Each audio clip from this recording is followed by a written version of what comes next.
Don't come to the family reunion. We're cutting ties. I stared at the text message on my phone screen, the harsh blue light reflecting off my coffee cup in my downtown Seattle office. The words seemed to burn themselves into my retinas as I read them again and again. Most daughters would have called immediately, begging for an explanation, maybe sent a dozen tearful texts asking what they'd done wrong. But I wasn't most daughters. I typed back exactly 2 words: understood. Then I set my phone aside and opened my laptop. My name is Madison Carter, and I'm a financial consultant here in Seattle.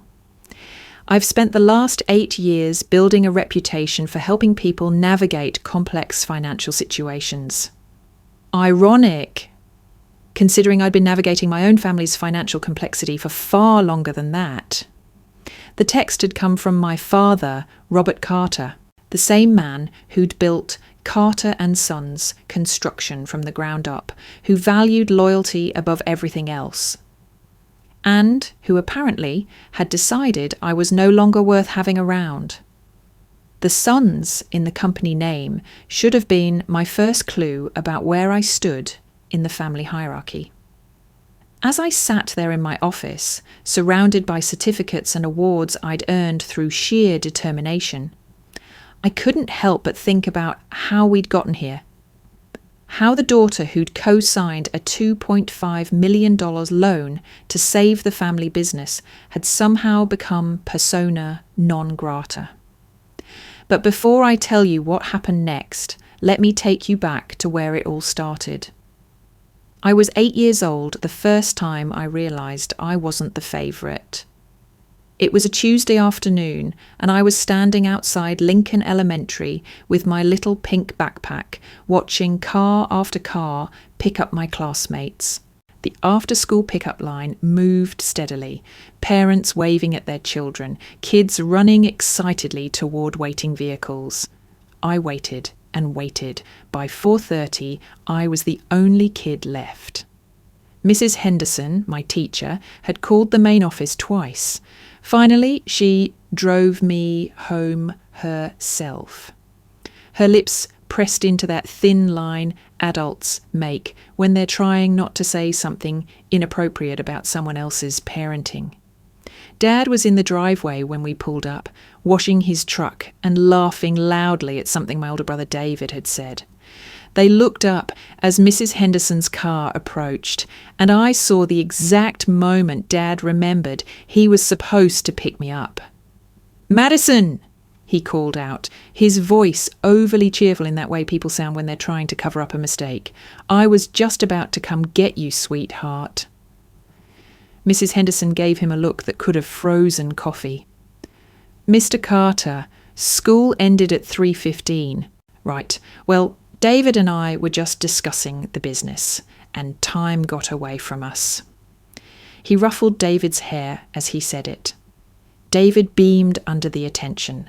I was 8, David was 12, and even then I understood that discussing the business was code for you weren't important enough to remember. That pattern continued through middle school, high school, and beyond. David got the attention, the business talks, the assumption that he'd naturally take over Carter and Sons someday. I got good grades, participated in debate team, learned to be self-sufficient because no one was going to handle things for me. When I was 16, Dad made it official. We were sitting around the dinner table, one of the rare occasions when everyone was actually home at the same time, when he announced his plans. "David, I want you to start coming to job sites this summer," Dad said, cutting into his steak with the kind of precision he brought to everything. "It's time you learned the business from the ground up." David practically glowed. "Really? You mean like actually working?"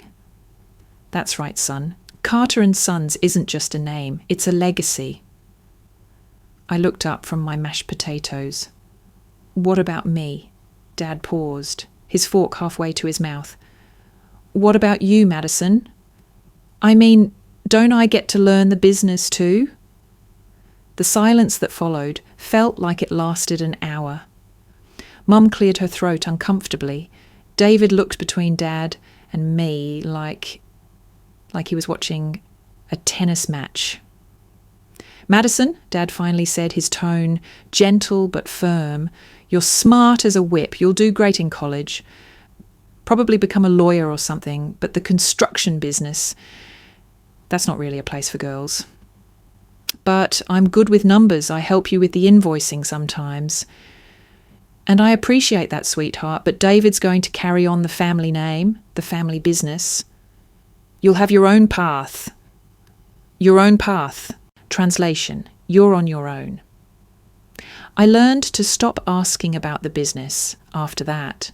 Instead, I threw myself into school, into planning for a future that apparently wouldn't include Carter and Sons. I got into the University of Washington on academic scholarships, studied finance, and told myself I was building something better than what my family could offer.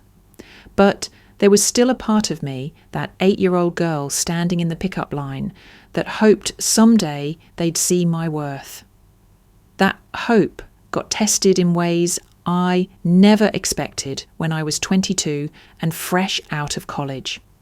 I'd been working at a financial planning firm in Seattle for about 6 months when my phone rang on a Thursday afternoon. Dad's name on the caller ID surprised me. He usually only called on birthdays and major holidays. Madison, honey, I need to ask you something. His voice sounded strained, older than I remembered. What's going on, Dad? Well, it's about the business. We've got an opportunity to expand, a big commercial contract that could set us up for years. But we need additional funding to handle the upfront costs. I waited for him to continue, already sensing where this was heading. The bank is willing to give us the loan, but they want additional collateral, someone with good credit to co-sign. How much are we talking about? $2.5 million. The number hit me like a physical blow. $2.5 million was more money than I'd ever imagined being responsible for. Dad, I just started my career. I don't have that kind of credit history. Actually, you do, he said, and I could hear papers rustling in the background. I had our accountant run your numbers. Your credit score is higher than mine, and you don't have any major debts. You'd be perfect. Perfect. There was that word I'd been chasing my whole life. But what if something goes wrong? What if the business can't make the payments? Madison, Carter and Sons has been profitable for 23 years. This contract is guaranteed money. And besides, his voice softened, this would make you a real part of the family business. A partner. A partner. After years of being told the construction industry wasn't for girls, suddenly I was partner material when they needed my signature on a loan. But I was 22 and I wanted so desperately to belong somewhere in my family story. Okay, I said, I'll do it. The paperwork took 3 weeks to complete. I remember sitting in the bank's conference room, my hand trembling slightly as I signed document after document. The loan officer, a middle-aged woman named Patricia, kept giving me concerned looks. Ms. Carter, she said during a brief break, I want to make sure you understand what you're agreeing to. As a co-signer, you're equally responsible for this debt. If the primary borrower defaults, the bank will come after you for the full amount. I understand, I said, though I'm not sure I really did. How do you understand $2.5 million when you're 22 and your biggest previous debt was student loans? And you're comfortable with this level of responsibility? I looked across the room at Dad, who was reviewing contracts with David. They were bent over the papers together, David asking questions and Dad explaining the finer points of commercial construction. It looked like every conversation I'd never been part of. "Yes," I said, "I'm comfortable with it." Patricia nodded, though she still looked sceptical. "All right then, just remember this isn't just about trust, it's about legal liability." I signed the papers. Dad shook my hand afterward, his grip firm and warm. "Thank you, Madison. This means everything to the family." For the first time in my life, I felt like I was actually part of Carter and Sons. The expansion was successful. The commercial contract Dad had mentioned turned out to be even bigger than expected, leading to 3 more major projects over the following 2 years. Carter and Sons grew from a mid-sized local contractor to one of the most respected construction companies in the Pacific Northwest. And slowly, gradually, I realised that my role in this success story was being edited out. It started small. Family dinners where Dad and David would discuss the new projects. And when I'd try to contribute to the conversation, Dad would change the subject. "Let's not talk shop at the table," he'd say, right after spending 20 minutes discussing shop with David. Then there were the business meetings I wasn't invited to. "It's just boring operational stuff," David explained when I asked why I hadn't been included in a strategy session. "You wouldn't find it interesting."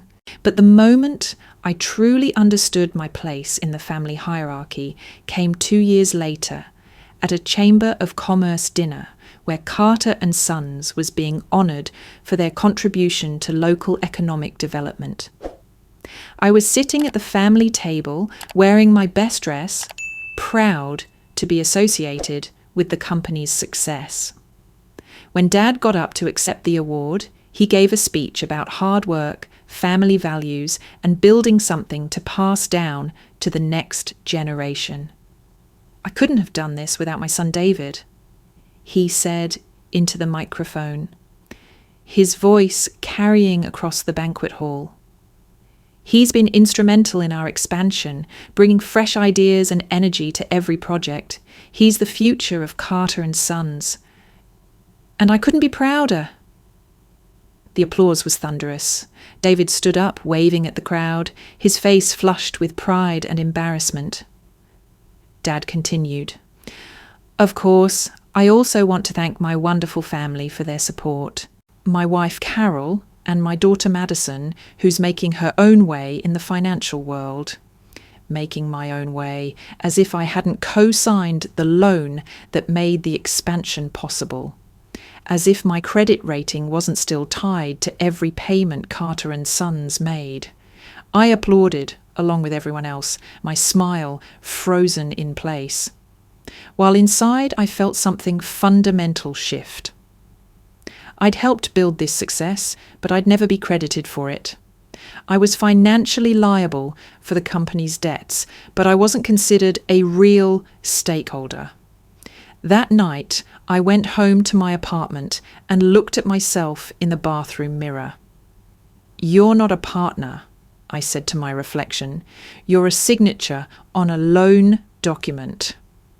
But I didn't do anything about it, not yet. The final straw came 3 years later. At what should have been a celebration. It was Christmas Eve, and the whole extended family had gathered at my parents' house for our traditional dinner. The living room was packed with aunts, uncles, cousins, and family friends, everyone laughing and catching up over eggnog and wine. I'd just finished my master's degree in financial planning and had been promoted to senior consultant at my firm. I was 27, professionally successful, and finally felt like I had something meaningful to contribute to family conversations. But when we sat down for dinner, I found myself at the card table in the corner with my teenage cousins. "Mum," I said, approaching where she was directing people to their seats. "I think there might be a mistake. I'm sitting with the kids." "Oh, honey," she said, without really looking at me. We just ran out of room at the main table. You don't mind, do you? Jenny and Michael are such good kids. I looked over at the main table where David was sitting next to Dad, deep in conversation with Uncle Pete about a potential project in Portland. There was an empty chair next to my Aunt Linda. What about that chair next to Aunt Linda? That's for Dave's girlfriend, Emma. She's running late. Emma, whom David had been dating for exactly 3 months, got a seat at the adults' table. I got relegated to discussing high school drama with my 17-year-old cousin, Jenny. I sat down at the card table and unfolded my napkin, trying to convince myself it didn't matter. But as dinner progressed and I listened to the animated business discussion happening 15 feet away from me, I realized something had crystallized in my mind. I wasn't family to these people. I was a guest who happened to share their last name. After dinner, as people were having coffee and dessert, I found myself standing alone on the back deck, looking out at the Seattle skyline in the distance. The lights twinkled like earthbound stars, and for the first time I felt more connected to that sprawling city than to the warm house behind me. "You okay out here, sweetheart?" I turned to find Dad standing in the doorway, holding 2 cups of coffee. He handed me one and came to stand beside me at the railing. "Just getting some air," I said. "It's a beautiful night." He took a sip of his coffee. "You know, your mother and I are really proud of how well you're doing with your career." "Thanks, Dad." "That promotion you mentioned, senior consultant, that's a big deal, right?" I looked at him sideways. We'd been in the same room for 4 hours, and this was the first time he'd acknowledged my professional achievement. "Yeah, it's a big deal." "Good for you. You always were the smartest one in the family." Smart. Not valuable, not essential, not part of the team. Smart. "Dad," I said carefully, "what would you think about me getting more involved with Carter and Sons? Maybe helping with the financial planning side or business development?" His coffee mug paused halfway to his lips. "Well, Madison, you've got your own thing going, your own career path." "But I'm already involved technically. I co-signed the expansion loan." "Right, and we're grateful for that. But the day-to-day operations, the strategic planning, that's really David's area now.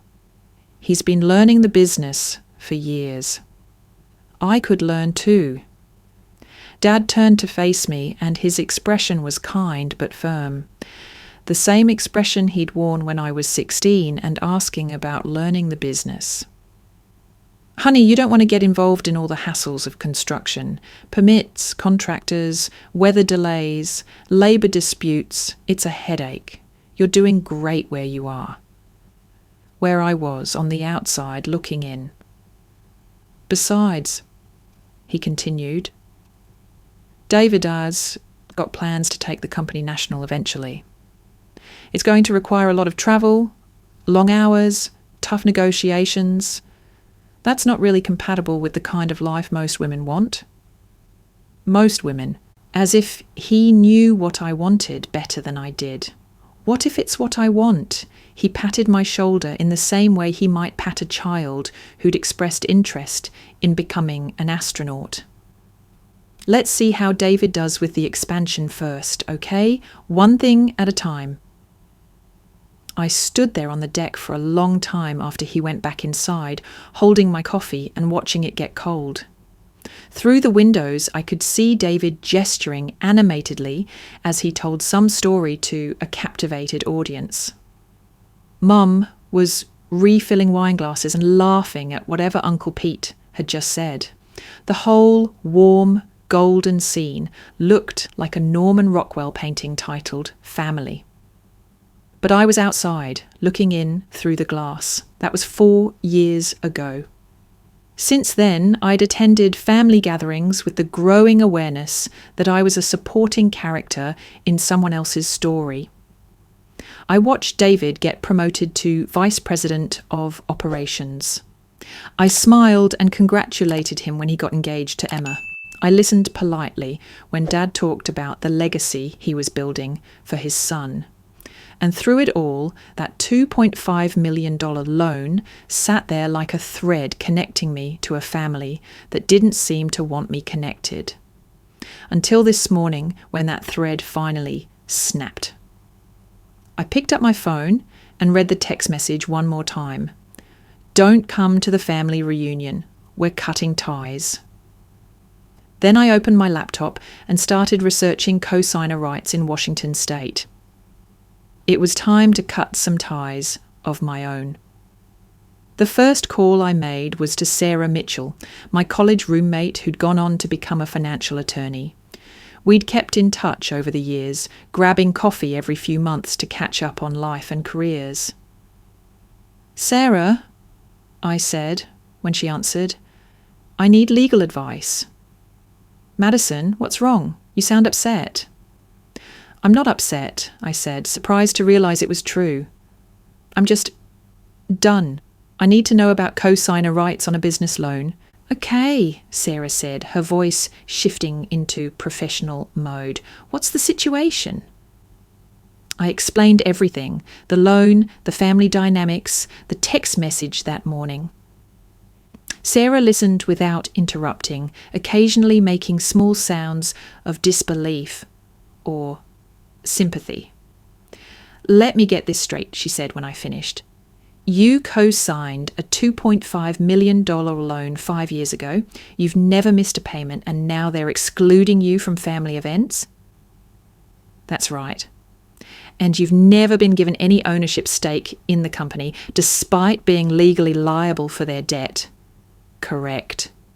"Madison," Sarah said, and her voice was gentle but firm, "you're not a bank. You're not an ATM machine. You're a human being with rights." "What kind of rights?" "Well, that depends on how the loan was structured. Can you get me copies of the original documents?" "I have them at home."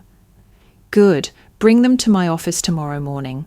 We'll figure out exactly what your position is, legally speaking." After I hung up with Sarah, I sat back in my office chair and looked out at the Seattle skyline. For the first time in years, I felt something I hadn't experienced in relation to my family. Control. My phone buzzed with another text message. For a moment I thought it might be Dad, maybe softening his earlier message or explaining what had prompted it. But it was from David. "Madison, Dad told me about the reunion thing. Don't take it personally. Family dynamics are just complicated right now." Don't take it personally. I was being uninvited from a family reunion by my own father, and I shouldn't take it personally. I typed back, "Thanks for letting me know where things stand." Then I returned to my laptop and continued researching co-signer rights. By 5 o'clock, I'd learned several interesting things. First, as a co-signer, I had the right to request information about the loan status at any time. Second, if the loan terms allowed it, I could potentially remove myself as a co-signer under certain circumstances. Third, if I felt the primary borrower was putting my credit at risk, I had legal options to protect myself. But the most interesting thing I learned was this. According to the bank's website, co-signers were encouraged to maintain independent relationships with the lending institution to protect their interests. I'd never done that. In 5 years, I'd never once contacted the bank directly about the loan I was responsible for. Maybe it was time to change that. I picked up my phone and dialed the number for Pacific Northwest Commercial Bank. "Good afternoon, Pacific Northwest Commercial. This is Jennifer. How can I help you?" "Hi, Jennifer. My name is Madison Carter. I'm a co-signer on a business loan with you, and I'd like to schedule a meeting to review the account status." "Of course, Ms. Carter. Let me pull up your information." Can you give me the loan number or the primary borrower's name? The primary borrower is Carter and Sons Construction, Robert Carter. I heard typing in the background. Yes, I have that here. You're listed as the co-signer on the $2.5 million commercial expansion loan. That's right. I can schedule you with one of our commercial loan officers. Would Thursday morning work for you? Thursday would be perfect. Great. I have you down for 10 a.m. with Patricia Williams. She'll be able to go over all the account details with you. Patricia Williams, the same loan officer who'd warned me about liability 5 years ago. Thank you, Jennifer. Is there anything else I can help you with today? I looked at the text message, still glowing on my phone screen. Don't come to the family reunion. We're cutting ties. Actually, yes, I said. Can you tell me what options are available to co-signers who want to modify their involvement with a loan? That would depend on the specific loan terms, but Patricia can definitely discuss those options with you on Thursday. Perfect, I'll see her then. After I hung up, I sat in my office as the sun set over Elliott Bay, painting the sky in shades of orange and pink. Outside my window, the city was coming alive with evening activities. People heading home from work, couples meeting for dinner, families gathering for another ordinary night. For 27 years, I'd been trying to earn my place in my family's story. I'd been the good daughter, the successful one, the reliable one who'd sign on the dotted line when they needed help. But they'd made their position clear. I wasn't family. I was a guest who'd overstayed her welcome. Fine. If I wasn't family, then I didn't need to carry family debt. I picked up my phone one more time and opened my text messages. Dad's harsh words were still there at the top of the screen. But instead of typing a response to him, I scrolled down and started a new message to Sarah. Change of plans. Can we meet tonight instead? I think it's time to cut some ties of my own. Sarah's law office occupied the 20th floor of a downtown Seattle high-rise, with floor-to-ceiling windows that offered a panoramic view of Puget Sound. When I arrived that evening with a folder full of loan documents, she was waiting with 2 cups of coffee and the kind of focused expression I remembered from our college study sessions. Okay, she said, spreading the papers across her conference table. Let's see what we're working with. I watched her read through the documents, her eyebrows rising slightly as she examined each page. Occasionally she'd make a note on her legal pad or circle something with her pen. Madison, she said finally, looking up at me with something between surprise and concern. Do you understand what you signed? I thought I did. A co-signer agreement for a business loan. You're not just a co-signer. She tapped the signature page with her finger. According to these documents, you're listed as the primary guarantor. What's the difference? Sarah leaned back in her chair, choosing her words carefully. A co-signer shares responsibility equally with the primary borrower. A primary guarantor is essentially the bank's first choice for collection if something goes wrong. They can come after you before they even try to collect from the business. The coffee in my stomach suddenly felt like acid. But Dad's name is on there too. Yes, but look at the order of signatures and look at this clause here. She pointed to a paragraph of dense legal text. Your signature appears first. Your credit score was the qualifying factor for the loan approval, and this clause specifically states that the guarantor with the highest credit rating takes primary responsibility. I stared at the documents, the words swimming in front of my eyes.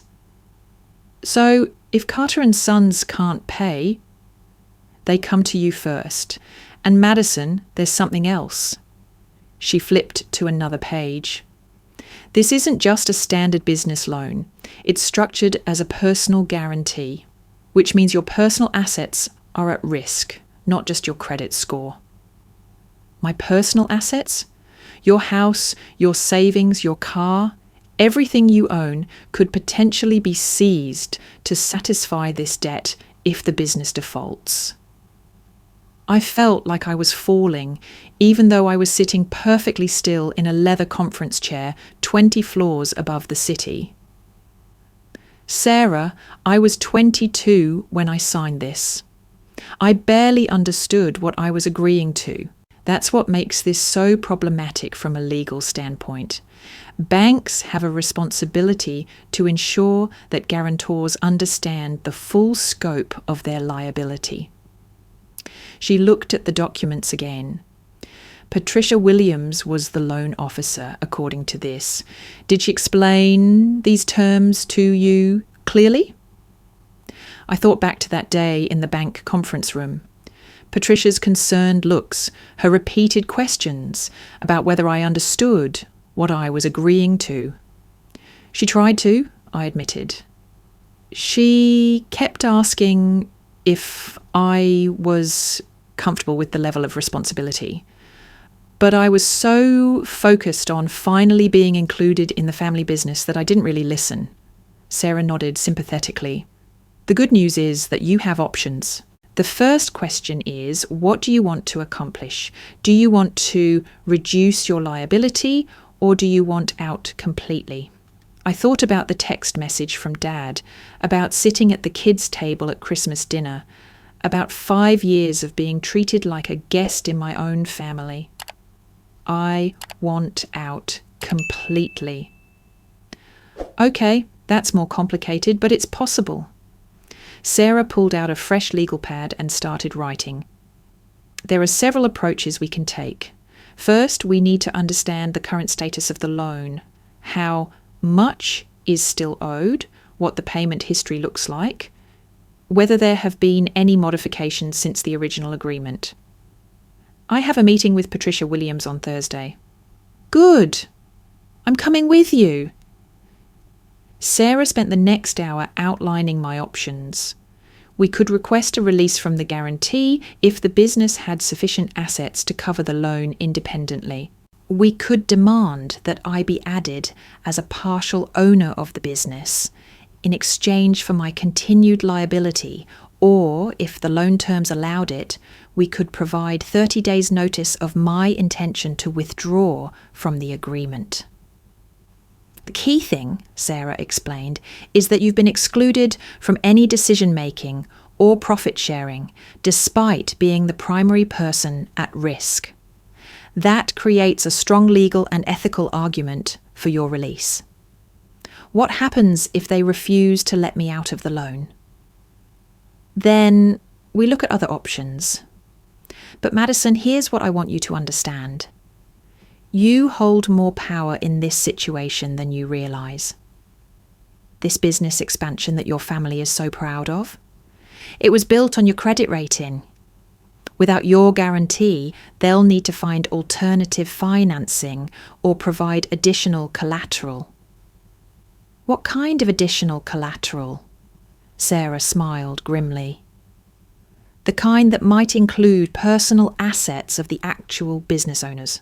I left Sarah's office feeling like I was seeing my situation clearly for the first time in 5 years. The drive back to my Capitol Hill apartment took me through the neighbourhoods where I'd built my independent life. The coffee shop where I worked on weekend mornings. The gym where I'd trained for 2 marathons. The parks where I'd spent countless hours reading and thinking. This was my real life, not the borrowed sense of belonging I'd been chasing with my family.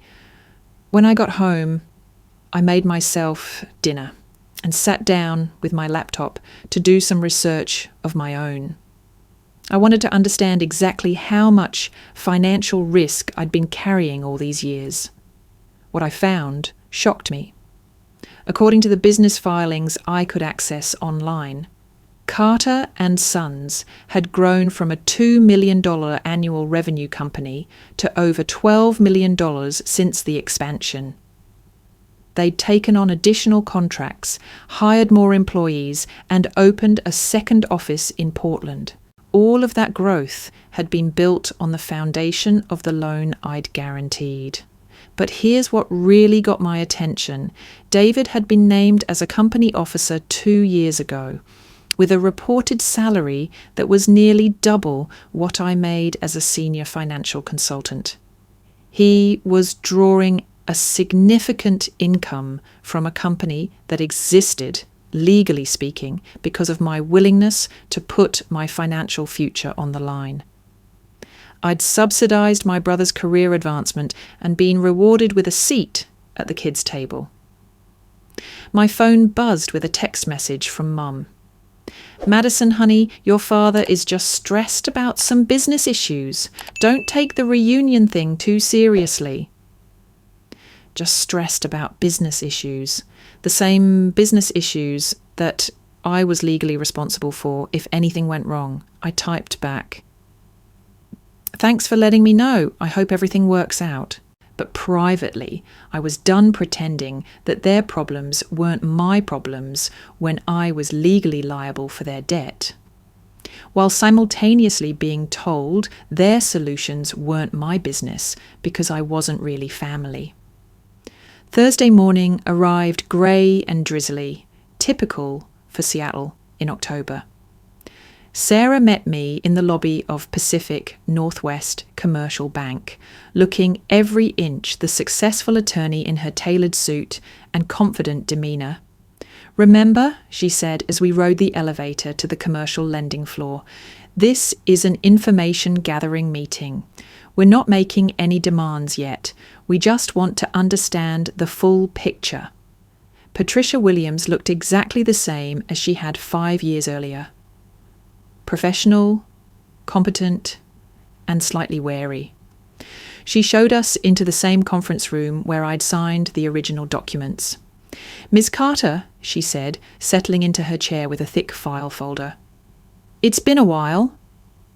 I have to say, I'm a bit surprised to see you. In 5 years, you've never contacted us directly about this loan." "I'm realizing that was a mistake," I said. Patricia nodded. "Many guarantors don't understand that they have the right to stay informed about the loans they're backing. Let me walk you through the current status." She opened the file and pulled out several documents. The original loan amount was $2.5 million. The current balance is approximately $1.8 million, with payments current and on schedule. The business has never missed a payment, which is excellent. "What about the payment amounts?" Sarah asked. "Monthly payments are $18,500, including principal and interest. The loan is structured as a 7-year term, so there are approximately 2 years remaining." I did quick math in my head. $18,500 a month for the past 5 years. Over $1 million in payments so far. "Has the business ever requested any modifications to the loan terms?" Sarah continued. Patricia flipped through some papers. "Actually, yes. About 6 months ago, they requested an extension of the credit line to fund the Portland office expansion. We approved an additional $500,000 based on the business's performance and the strength of the guarantee." I felt like I'd been punched in the stomach. "I wasn't contacted about that." Patricia looked confused. "You weren't? That's unusual. Any modification to a guaranteed loan typically requires notification of all guarantors." Sarah leaned forward. "Are you saying Ms. Carter's liability increased by $500,000 without her knowledge or consent?" "Based on these documents, yes. The total guarantee is now $2.3 million. Patricia was looking increasingly uncomfortable. Ms. Carter, did you not receive any documentation about this modification? No, I didn't. Sarah and Patricia exchanged a look that made me think I wasn't the only one seeing some red flags. Patricia, Sarah said carefully, could you walk us through what Ms. Carter's options would be if she wanted to withdraw from this guarantee? Patricia pulled out another set of documents. Well, that would depend on several factors. The primary borrower would need to demonstrate that they could qualify for the loan independently or provide alternative collateral of equal value. What kind of alternative collateral? Typically, real estate holdings, business assets, or personal guarantees from other qualified individuals. And if they can't provide alternative collateral? Patricia's expression grew serious. Then the bank would likely call the loan due immediately. The room fell silent. Sarah was taking notes. Patricia was reviewing her files. And I was processing the fact that I held the power to essentially force my family's business into an immediate crisis. There's one more thing, Patricia said, and her tone suggested she was reluctant to bring it up. Ms. Carter, when you originally applied for this guarantee, your credit score was the qualifying factor. But over the past 5 years, the business has taken on additional debt obligations that we weren't informed about. What kind of additional debt? Equipment loans, a line of credit with another bank, some contractor financing arrangements. While none of this directly affects your guarantee with us, it does change the overall financial picture of the business. Sarah stopped writing and looked up. Are you saying that the business is more leveraged now than when Madison originally signed the guarantee? Significantly more leveraged, yes. I felt a cold clarity settle over me. My family had used my financial stability as a foundation to build their expansion, then continued to take on additional financial risks without including me in those decisions. I was bearing the biggest risk while having the least information and no decision-making power. Patricia, I said quietly, I'd like to begin the process of withdrawing from this guarantee. Patricia nodded as if she'd been expecting this. I'll need to prepare the necessary documents. There's a 30-day notification period required, during which the primary borrower can arrange alternative financing. What happens if they can't arrange alternative financing in 30 days? Then we'll need to discuss restructuring the loan or calling it due. Sarah closed her notepad. We'll need copies of all loan documents, including the recent modification that Ms. Carter wasn't notified about, and a written explanation of the withdrawal process. Of course, I can have those prepared by tomorrow afternoon. As we left the bank, Seattle's autumn drizzle had turned into a steady rain. Sarah and I stood under the building's awning, watching business people hurry past with umbrellas and newspapers held over their heads. Madison, Sarah said, are you sure about this? Once you start this process, there's no going back quietly. Your family is going to know exactly what you're doing and why. I thought about the text message that had started all of this. Don't come to the family reunion. We're cutting ties. They already made their choice about our relationship, I said. I'm just making mine. Sarah nodded. Okay then, let's cut some ties. That afternoon, I returned to my office and tried to focus on my regular work, but I kept thinking about the numbers Patricia had shared. My family's business was now carrying over $3 million in total debt, with my personal assets backing nearly 3/4 of it. I'd been worried about getting invited to family gatherings when I should have been worried about losing everything I'd worked for if their business failed. My phone rang around 4 o'clock. Sarah's name on the caller ID.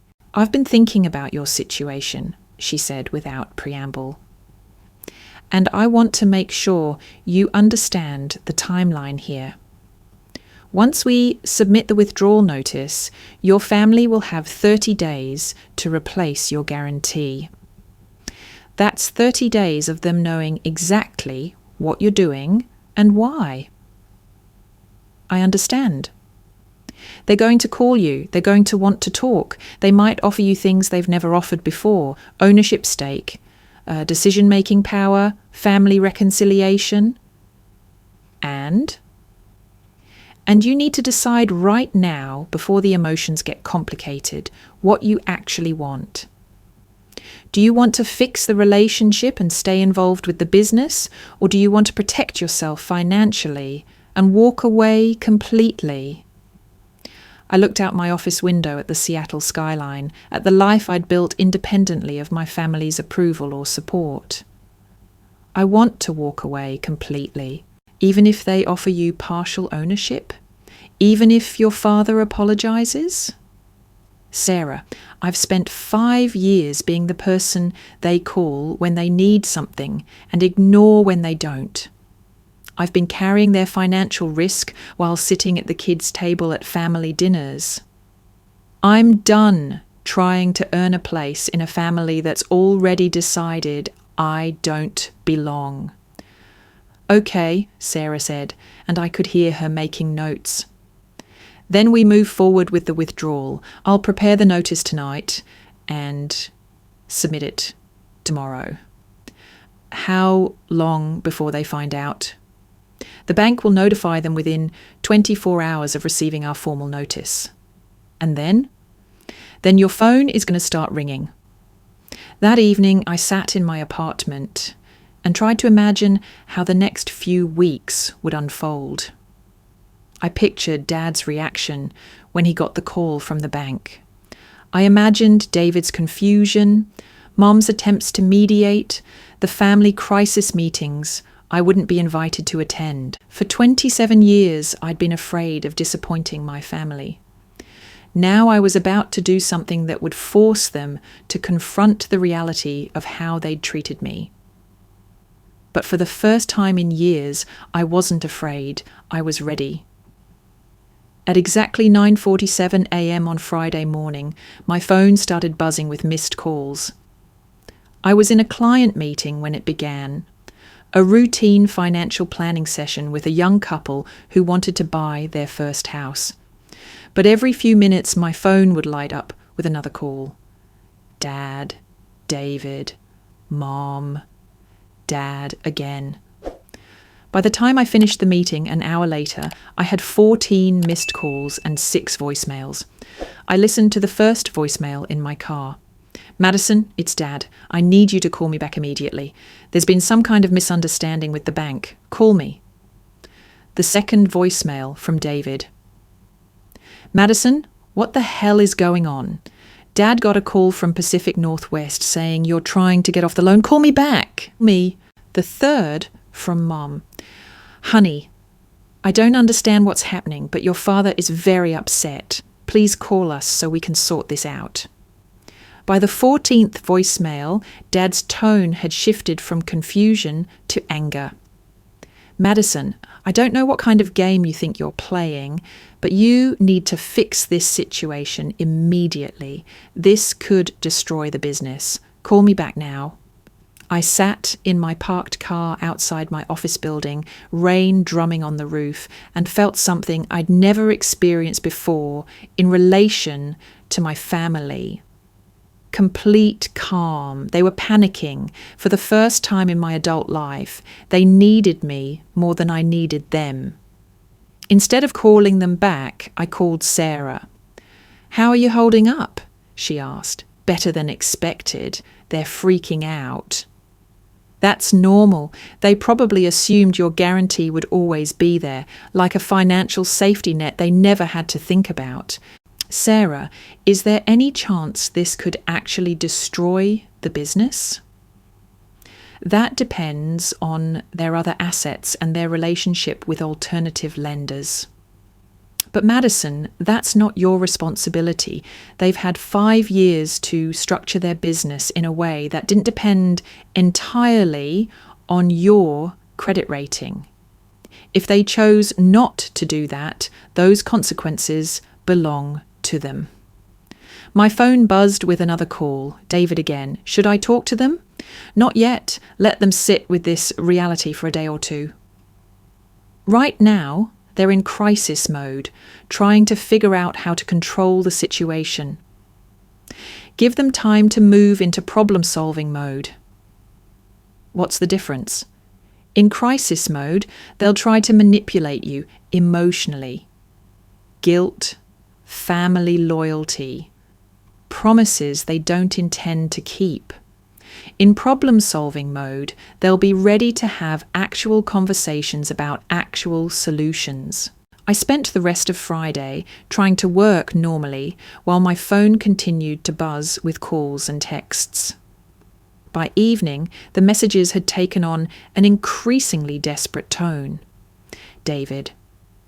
Madison, I know Dad was harsh about the reunion thing, but this is crazy. You could literally put 50 people out of work. Mum, please, honey, let's just talk about this like adults. Family is more important than money. Dad, I'm coming to your office Monday morning. We're going to resolve this.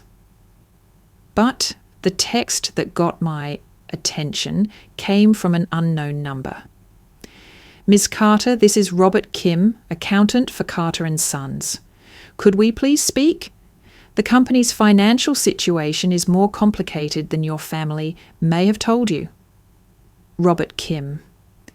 The panicked accountant mentioned in my original outline of this whole situation. I called Sarah immediately. The accountant wants to talk to me. Interesting. That could mean the financial situation is worse than your family wants to admit. Or it could mean he thinks there's a solution they haven't considered. Should I talk to him?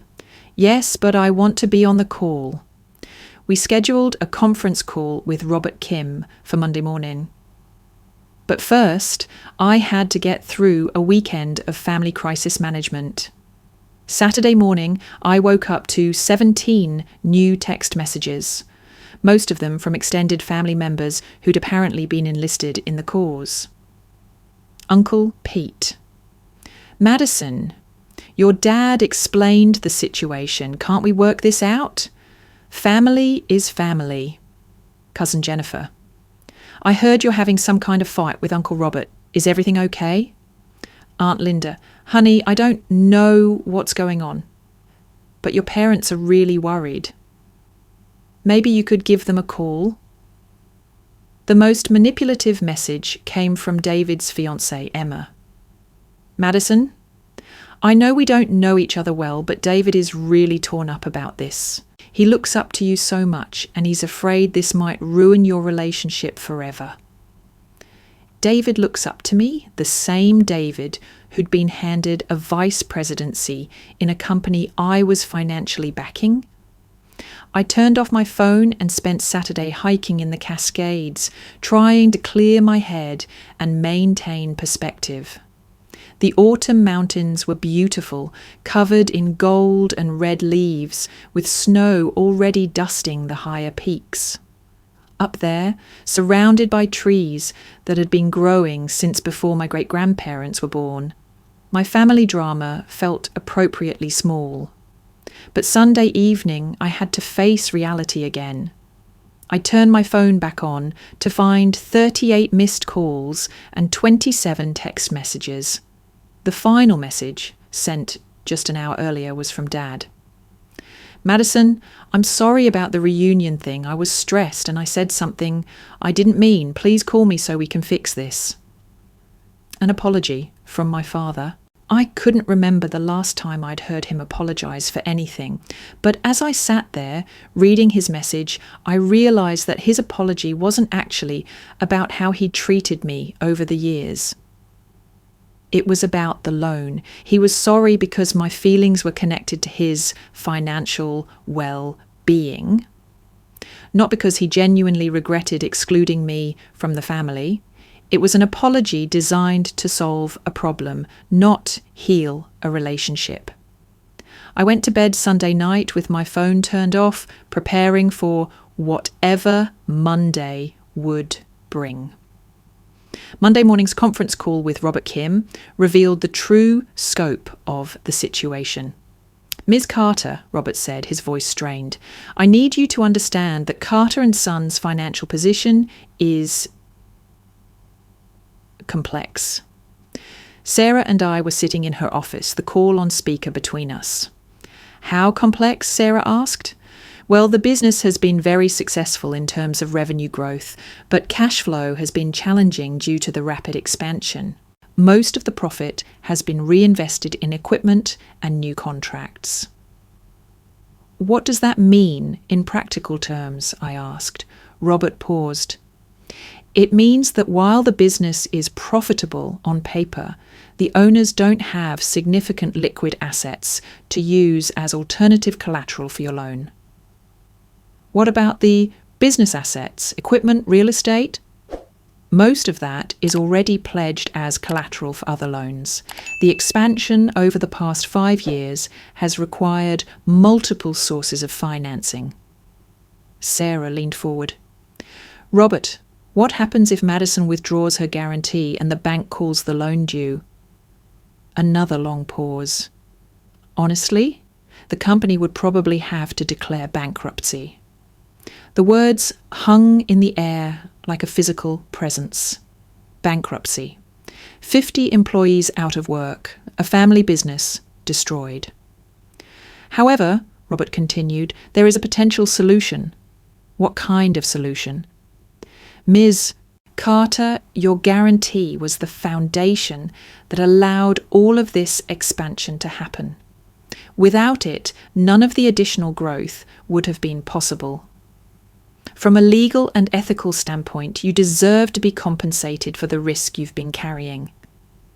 "Compensated how?" "The business is now worth approximately $8 million in total assets. Your guarantee enabled roughly 60% of that growth. A proportional ownership stake would be about $4.8 million worth of equity." I felt Sarah tense beside me. That was serious money. "What would that look like practically?" "You'd become a 40% owner of Carter and Sons with proportional decision-making power and profit sharing. Your father and David would retain majority control, but you'd have a real seat at the table." "And my guarantee would remain in place, but as an owner rather than just a guarantor." "Your liability would be matched by your stake in the business." After the call ended, Sarah and I sat in silence for several minutes. "That's actually a fair offer," she said finally. "More than fair, considering how you've been treated." But it means staying connected to a family that spent 5 years treating you like you don't matter. Are you prepared for that relationship to continue even if the power dynamic changes?" I thought about all those family dinners where business was discussed around me but not with me, about being seated at the kids' table while David's girlfriend got a place with the adults, about the text message that had started this whole thing. "Don't come to the family reunion. We're cutting ties." "Sarah, what do you think they'd choose if I forced them to decide between giving me real ownership or losing the business entirely?" Based on what Robert just told us, they'd probably give you the ownership. They don't have another choice. And then what? I become a business partner with people who fundamentally don't respect me? Sarah nodded slowly. That's the question, isn't it? Do you want justice or do you want peace? I looked out her office window at the Seattle skyline, at the city where I'd built a life that had nothing to do with Carter and Sons or family approval. "I want peace," I said finally, but not the kind where I pretend everything is fine while being treated like a guest in my own family. So what kind of peace do you want? I took a deep breath. The kind where I walk away completely and build something that belongs entirely to me. Sarah smiled. Then that's what we'll do. That afternoon, I called Robert Kim back. Robert, I've thought about your proposal, and I'm going to decline. Ms. Carter, I hope you understand that without some kind of arrangement, this situation could have serious consequences for a lot of people. I do understand that. But Robert, for 5 years I've been carrying the financial risk for a business that treated me like I didn't exist. I'm done being responsible for other people's choices. What can I tell your family? Tell them they have 23 more days to arrange alternative financing. After that, they'll need to work directly with the bank. And if they can't arrange alternative financing? I thought about Dad's text message, about years of being excluded and dismissed, about the financial risk I'd been carrying in silence while being told the business wasn't my concern. Then they'll face the consequences of building a business on someone else's credit without treating that person like family. After I hung up, I sat in my office as evening settled over Seattle. In 3 weeks, my phone would stop ringing with family crisis calls. In 3 weeks, I'd be free from the financial liability that had connected me to people who'd never really wanted me connected. It was going to hurt, probably for a long time, but for the first time in my adult life, I was going to find out what it felt like to be completely, authentically free.